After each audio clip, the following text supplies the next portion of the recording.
19. This video is concerning some people who did not live in Illinois. They did not have, residence in Illinois, but were around, and some end up with residence in Illinois. Now let's talk about Master P. As I had told you before, um, about the situation. You look at the video before this. I told you about, the police that had drove from down Louisiana. They was looking for Master P. Now the car from Louisiana had came. The police car had came to where I lived at that time at 1255 Kansas, in New Orleans. Now, he was asking me all this little stuff and asking me why was I still there and why didn't I leave? He asked did I have a car or anything like that. He was just asking me a bunch of little stuff. I said, you kind of nosy, ain't you? And I'm like, what? I mean, what's going on?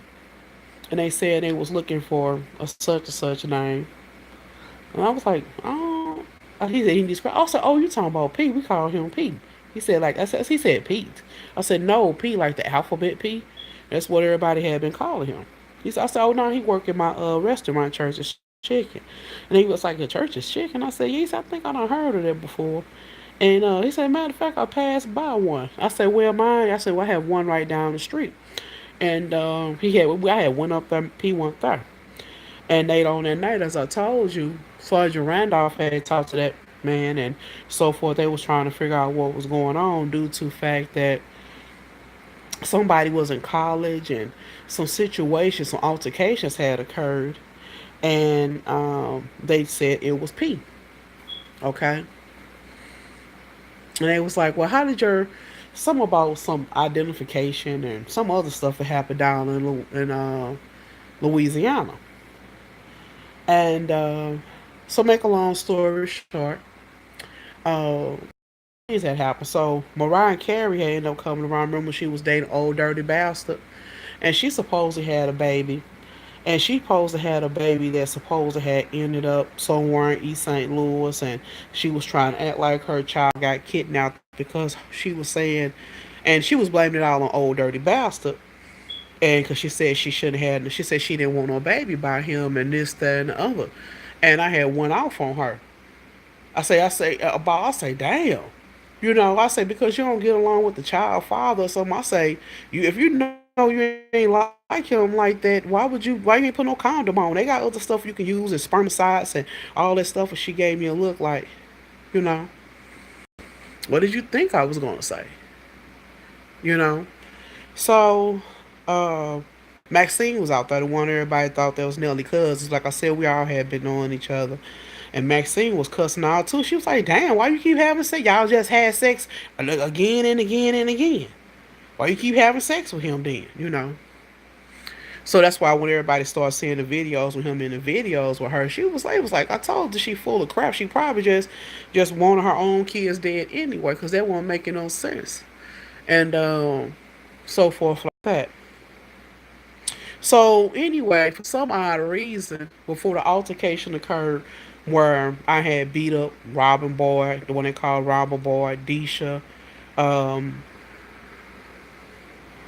Wanda, one they called Wanda Liddell, um, and Bow Wow Mama. She was in on it too. She was the one talking about she was gonna break my baby arm and all this type stuff and doing all this type shit and and then everybody she thought when everybody else had started figuring out what was going on, that's what made Snoop Dogg start kind of keeping Bow Wow. Because they was like, his mama wild as hell. She be in on all that bullshit with Tam ass. See, I didn't know Tam then. I told you I only seen her one time. I really didn't know her. Then when Pat Fortner had moved that apartment behind where Tim Wright had lived at apartment 101, and right behind it, like you come down the hill on Highway 15, you make that right there first apartment. That's where Maxine used to live at, and Spud Ali and everybody. We know some we used to be over there sometime. And next door, Lloyd lived next door to them, but then Chris Brown them had lived right there next door to Lloyd. Now, so let me go ahead back to what I originally was saying. So these people are not right. Bottom line. But that same apartment that Pat And then Maxine little Pat Fortner, the one Steve, the one that used to date Rihanna. He called her Riri, and that's where his mama had ended up moving to. And that's when Town popped up again. But I kept looking, I was like, I know her from somewhere. I really just didn't know her, like, And she used to be sitting around or whatever, and this, that, and the other, having sex with all them underage boys. And I used to be like, but she'll say, nah, she really wasn't doing something. She was just playing cards with them and this, that, and the other. And then Luella had caught her ass up too, Spanky Mama. Cause she was like, she was trying to figure out too. And Spanky Mama had fought Tam and told her, she said, I told you he want, she said she told him he wasn't 18 years old. What the hell is she doing? And then not only when she called him, Spanky didn't have on no condom either. And she was like, I know motherfucker, not only did you molest him, and then he ain't got no condom on, you old nasty hoe, and they got into it real bad. And that's what had happened. So she tried to call the police to get Luella locked up, and they knew the whole thing. And Pat Fortner was trying to take Tam's side about telling some, well, and the police had said a little foul and shit. Well, they boys, and they got but they end up locking Tam up. Okay. Uh, so that was basically what that was right there. So anyway, back to Master P. Now, as you know, Corey Miller actually had got released from prison for some odd reason. A lot of other stuff occurred, and people started lying and telling they was gonna threaten people at the prison and doing all this stuff, and pertaining to Corey Miller. They up there talking about Master P doing this, that, and the other. Corey Miller locked up, which is C murder, and the people at the prison and the government was looking at that too. Even the attorney was like, if y'all mad at Master P, what y'all threatening Corey for? And y'all right there, y'all been around, got pictures of y'all kicking, and y'all ain't arguing each other five and doing all this other stuff, and Master P was laughing. So that's when Silk the Shocker and Master P had words. Okay? And the other one, what's her name? Okay, so all of them end up having words. So to make a long story short, that's what was going on. So then about the home invasion that happened to me and my kids. Remember I told you Master P met that girl that lived at 105 12th Street that knew Lonzo and Dave and Al Ayers and them, and some Alonzo Matlock and them. You know. Cause she was just a whore. And I had remembered when they had broke in on my apartment and stuff. So let me go back to Boys to Men. So when all that stuff was going on before the situation what happened with my first daughter, and how we ended up in a freeze and all this other stuff, Master P was the one that injected me with that stuff. Cause everybody was like, someone right. As usual, everybody might be sitting around drinking, kicking it. Nothing. Never. I didn't swell up like that. Did nothing. I'm talking about we just used to be chilling. So Nipsey pop over there. Every now and then Nips will pop over there. Trying to talk about like he want me. I said, why don't you go? And talking about trying to make it seem like it's my fault because he keep having sex with his cousin. So Nipsey brother, oldest brother, went the hell off and smacked the shit out of Nipsey. He said, what the fuck is wrong with you? That's your own law, nasty. I told y'all motherfuckers. He said, she ain't want you no motherfucking way. She ain't none of your gal. You the main reason along with that other stupid little white ugly ass nigga. Daddy said, he was like, wait till daddy get out. He gonna kick your ass too. You and that motherfucker. Then you run around here fucking over people. Then you acting like you care, but all the time you really don't. You don't give a fuck about nobody. I don't think you care about when somebody say something about some goddamn money. And then his brother got on him about the situation when Snoop Dogg, Tiny, and T.I. and them had went to Arkansas to their coach home with some bullshit. And the only reason, but Nipsey said something, but like his brother said, the only reason he really didn't care to it was talking about some money and this, that, and the other. See, that's what Nipsey's oldest brother was talking about. And the people in California actually met was Nipsey's youngest brother. That's the one who was in the movies first. That's the one everybody had been seeing on the scene saying he was Nips. The one that was in East St. Louis all the time, that was the one went to California. That's the one who knew Bone Thugs and Harmony first and all this other stuff with Snoop, the Snoop Dogg. They didn't know the other one, the Snoop. I mean, with Nipsey, the original Nips, and because it was a situation about the name and then how they came with the name because the other man was trying to be on some bullshit and the man in the famous Nips, the actor, comedian, whatever, I had talked to him and he was like, y'all just can't be running around stealing people names and this, that, and the other, because that's what Boosie Collins was saying too. Okay. So Boosie Collins like, what type of music y'all doing? Why y'all can't come up with y'all own stage names? And that's the same thing Boosie, but they had paid Boosie Collins to use his name. So here I am, got my labels together. We doing this. We getting contracts together. So Nipsey ended with a contract with me. So now he's stealing it. That jewelry he had on with all that gold and all that was me and Lloyd stuff. He had came over to stole some stuff. And then I left. He gonna lie, gonna talk about Lord told him to do this and this because he tried to blame Nelly. And Nelly mama went out. She said, "This little motherfucker be still. He did that now, because they hadn't seen Nips. Nips was running out people back doors, going from place to place, getting all tough and shit. And come to find out who was in on it was Lord Daddy, cause Nelly mama said something to Lord Daddy. She was like, damn, you just as stupid too. Talking something, I know she know her son be on bullshit and this, you talking about her own son Nelly. And she was like, but damn, what you trying to do? And this, and that. So Nelly kind of laughing, Chris Brown laughing, and then all of them got to say, it was like, oh, I guess we just some dummies for all they motherfucking ass. If they nothing, they even asked to get them a motherfucking job. And then Nipsey was trying to get all tough or whatever. And Chris Brown and was like, yeah, you need to quit living and living. They told him to quit living in my store and stealing and doing all that stuff they was doing. Because every time the police would come, they'll make them get away from my property.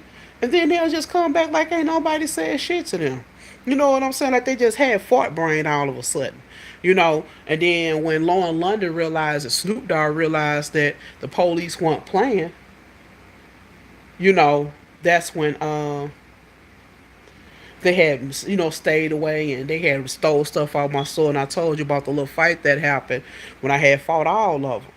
And the toy told the police the truth on them. Even after everybody got through fighting and everything, because he was sitting there agitating the stuff on, and he kept bragging about Nick and Nika and them telling some, yeah, watch this and all this old stupid ass shit. And that's when Emil and them Aunt Lewis were Aunt Lewis, and then when Emil and them told them to stay away from up that they ain't going to the store to buy something, they told them don't even buy shit from that store. It was like y'all act like y'all because they was mad because they kept acting like they were so cool with me, but at the same time helping people steal from me, they ain't give a fuck. And then it came down to Corman Quinn, all the time. LL Cool J them was the one dissing her, and she got a sister. I ain't talking about Monica, the one that they call Peaches that date Fred, light skinned skinny Fred. That's been her husband for the longest, even before they had their first child. So, or when she was pregnant, that's when they got married. But anyway, so when all this stuff was going on, I kept wondering how the hell Candy kept ending up with my mail. So, cause I went down there, and Chubb was like, cause Chubb said something about it. And he laughed. And she was like, but I say y'all finna come get my stuff. She was like, well, I had already. And this and that's when she supposed to been dating the dude light skinned Ali. Now Ali talked about her, then she left and supposed to move to U City with this other dude. And what her sister did, that's her twin. See, Corman, the one they call Corman Quinn, got a sister that was a little smaller than her. See, Corman Quinn was kind of, hip the well low. She had a wide behind her, but she very dark skinned, some big old lips. And the other one, her sister, also used to be playing games, acting like now she worked for Dr. Howland them, Corman Quinn did, on 20th Street, right there by the East Side Health District. Dr. Howland them was right there.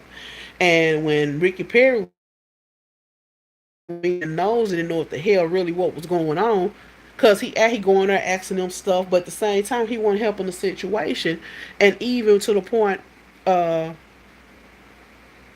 when I had started writing Corey again, trying to see what was going on, just talk to him whatever, cause he was like, damn, he was out, he didn't know what the hell had happened, and he was like, damn, I'm up here getting my stuff together. Oh, he was ready to bounce, and they got somebody up there making threats at the jail and saying this, and Master P was laughing.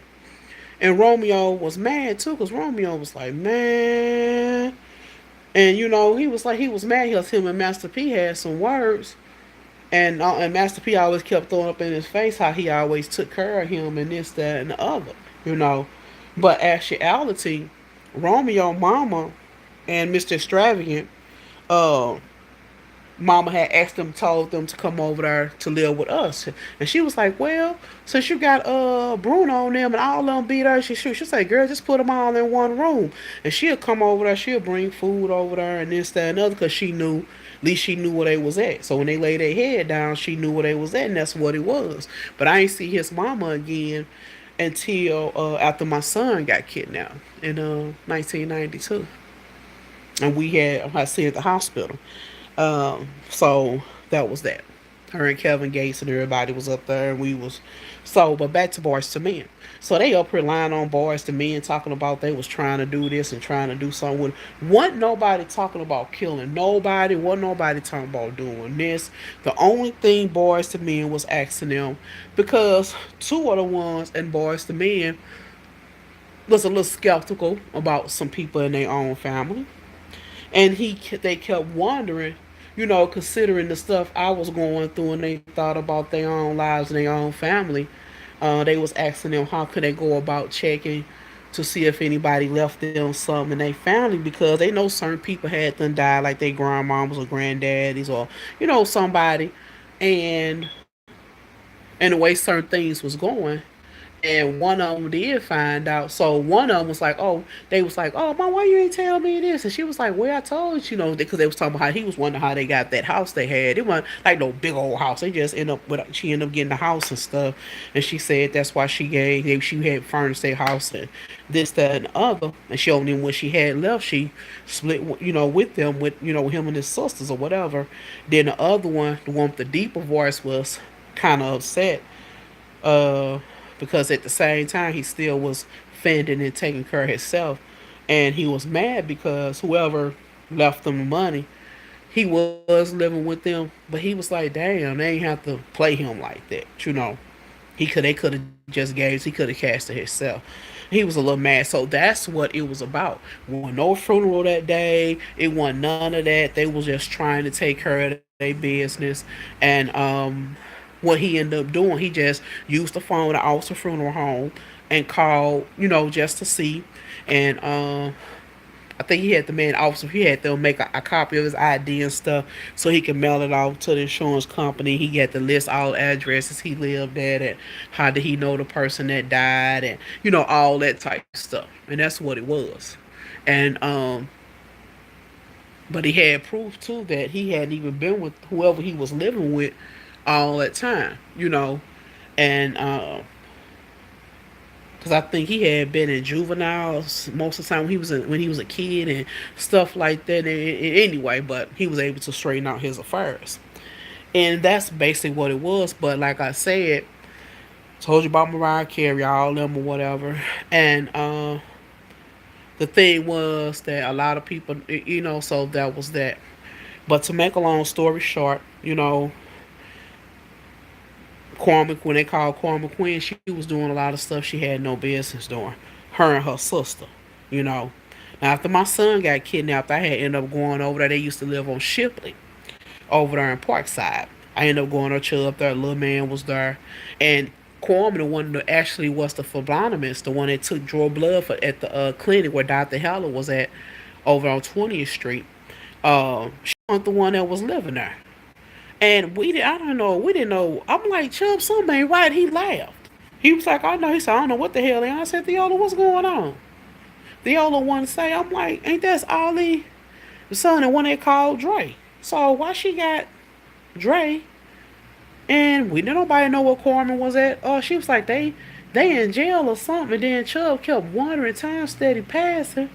Then the other one, she was then Chubb had started, this, that, and the other, and he was tripping because he made comments not realizing I guess he actually had forgot too, and that's why Monica stayed away with her kids, with her husband, because she said she knew her mom was the only one doing, you know, she was someone right, and Chubb had started putting out a responsibility on himself about the things they family had did, because come to find out Viola had cashed a check or something that had belonged to me too. So now we got Viola, they got Matt Rogers, one they called Viola Quinn, Matt Rogers. We had Viola's sister, the one they called Diana. What's her name? Supposed to had a dark skinned daughter named Shamia, supposed to been on.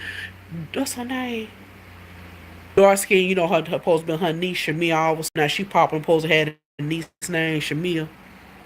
Right. And her daughter, her mom supposed to been Dorothy, supposed to been bisexual, supposed to had that, her lover name supposed to been Dorothy too. That's where that money came from. That's where it came from. They had stole it from me. They had wrote out a check, and Chubb was trying to play it off, even up to the point when all that stuff was going on with me. 2005, when Master P and all them was around. Come to find out, Master P had been slipping and sliding, and had them met Candy and them, and Corman Quinn and them, and him and LL had some little words. And LL Cool J was always talking about them, like, trife, all type stuff they was doing. And and that was basically it. So when Corey Miller, see, murder was supposed to been, he was getting out of jail, he was packing up his stuff and doing all this stuff. Master P coming around, he started talking to that female at 105. She ain't on from a can of salt. He up in there, got down, putting, and she knew who he was, because Nips and them was over there, and all them was going over there, and all, I mean, just in out the J Man them, and and D Nice over there, they hiding in closets and doing all this shit, waiting on their turn to have sex. No, she knew they was in there. It was just the point of, they was just waiting their turn. And so, that's what it was. And then Master P made a comment to me talking about, because, I had, my daughters by Corey. And he was like, shit, that shit, watch this. And he kept talking about he was going to come over there and talk to me. He told me something, but he was like, that's all right. He told me he wasn't going to help me do nothing if I wasn't going to have sex with him and all this type of stuff. I said, what? And he just kept on shit. And he up here boasting and bragging about this, that, and the other, because he know I own all the church's chickens. And somebody say he had submitted some papers of this, that, and the other. And there was a whole bunch of other stuff that was going on. So when Romeo was saying all that stuff, and Mr. Extravagant real mother, now his mama tall like him. Their mom is tall, okay. And Mr. Extravagant color, when they call Red Smith, and all of them had noticed that too, because that's where Romeo was getting the stuff from, you know. And this, that, and the other. And his mama was mad because she was like, "Shit, we done made all this time without ain't nobody on this stuff." And this and that, and that's when I had shut down all my church's chickens.